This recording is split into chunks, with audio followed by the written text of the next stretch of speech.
the costs of travel increasing, especially first class travel, and the cost of, or I should say, the annoyances that people find in travel today, a question that often comes up is, what does it cost to travel privately? And this is not travel should really be a small percentage of your budget, like how you get places. So obviously, there's only certain families that we're talking to when it comes to light jet travel. So let's talk about that. A light jet, it's going to hold 4 to 6 people, and it's probably going to really not be covering anything under or anything over 1,500 miles. So 1,500 miles or less is how far you'll be traveling.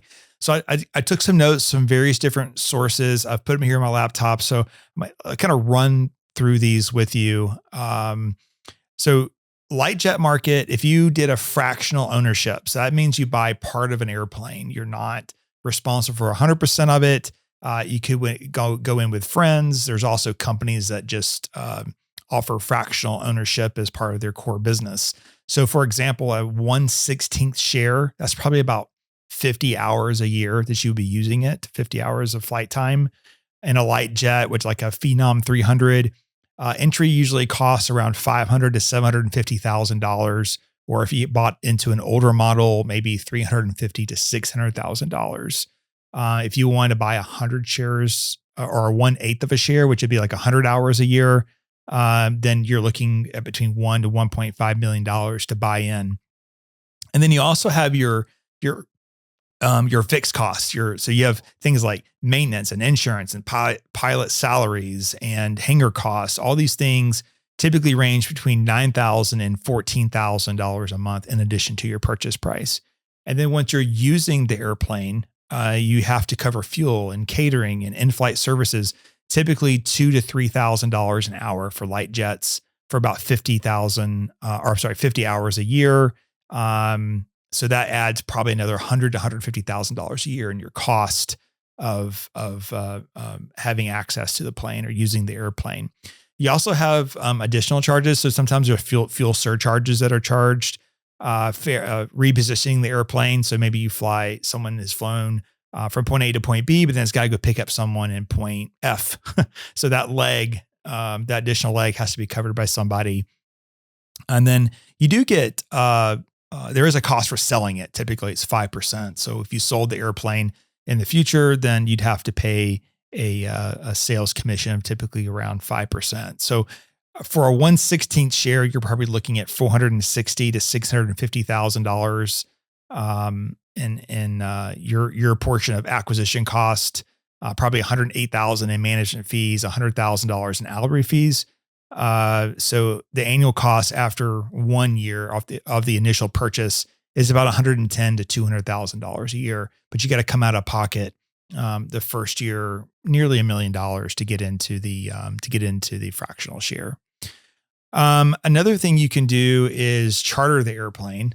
So to charter, you really have no cost upfront whatsoever because you're just renting an airplane and the pilots. So light jet charters are typically $4,000 to $6,000 per hour. That includes your fuel, your crew, your amenities. A Pilatus PC-24, which is a nice airplane, would cost about $6,000 an hour. So it'd be in the top end of that range. But you don't have any upfront cost. Additional costs could be market-based pricing. So for instance, if you're flying a route that's in high demand, you might end up having to pay a little more for that. You might have to pay some additional airport fees or repositioning fees that would cost a little more. So if you had 50 hours a year and doing charters of these light jets, you're looking at about $200,000 to $300,000 a year at that 50-hour mark, which is assuming about $4,000 to $6,000 per hour. Another option you can do with that is what they call a jet card. So a jet card, I don't want to sponsor any one particular company, but there's one that's real famous. A jet card is you're prepaying the time. So you could buy 25 hours for $100,000 at fixed rates for lighter jets, and that gives you predictable costs. So you've prepaid it, and now you just simply call up and reserve, and it comes off that credit each year. That by far for most people is how you'd probably want to fly charter, especially if you're doing something under 50 hours a year, in my opinion. Another way you can do it is just buy the airplane yourself. So you're going to incur 100% of the cost.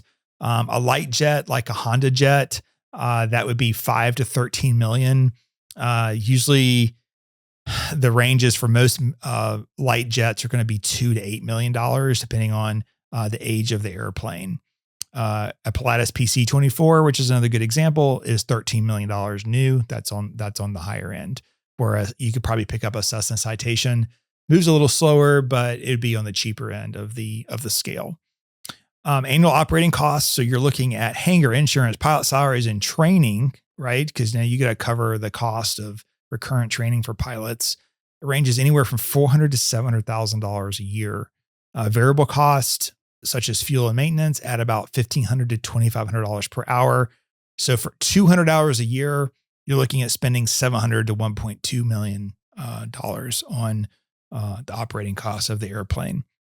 Additional costs that people don't think about would be federal excise tax, unexpected repairs.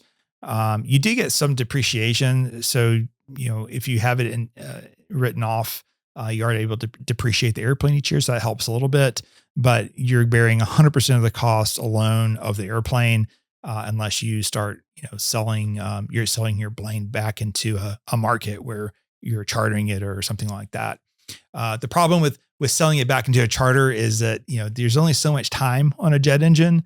And so every time someone's using your airplane, you're not getting utility out of it. You're getting closer and closer to those very expensive maintenance checks that are done on that engine. So you have to be really sure that you're covering your cost plus more if you're letting someone use your airplane.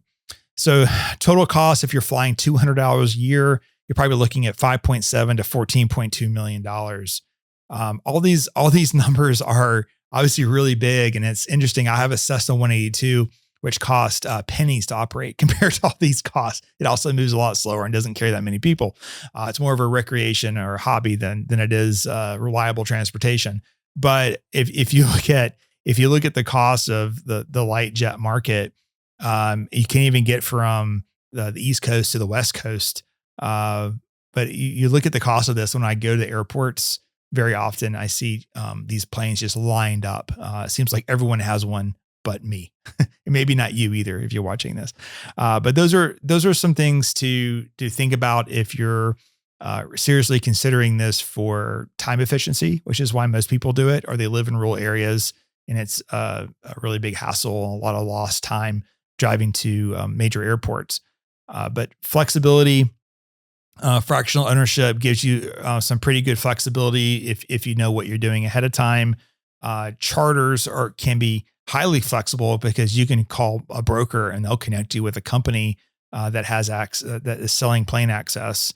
And then outright acquisition obviously is the most flexible because you have complete control of the schedule. As far as convenience goes, I would say that any of these are pretty convenient nowadays, especially with technology and how advanced we are in connecting people with resources with a lot of these airplane brokers. Management responsibility. So you're responsible for the safety of this airplane. If you do outright purchase, that is all on you. You bear a very high burden for the safety of that airplane. Fractional ownership. Typically, you have a management company in place, and obviously, charter. Everything is you're relying on others to be managing that airplane properly. So far as I think the key point here is it really depends on use. So if you're not going to use it more than 50 hours a year, then I would say you're really looking at it's cheaper just to charter. Maybe it's fun to say you have your own private plane, but it just doesn't make sense from a cost perspective. Where anything above 50, you start looking at fractional makes sense. And then above that, maybe outright ownership, especially if you're using in a company setting and you have multiple employees using the airplane for various company reasons. So hopefully this helps. I think the big thing is from a financial advisor perspective is that you just want to make sure that you're not depleting assets because you have this. You want to use this airplane because it either makes you more money, brings you more joy, but doesn't break the bank. So just be careful when you're purchasing out there.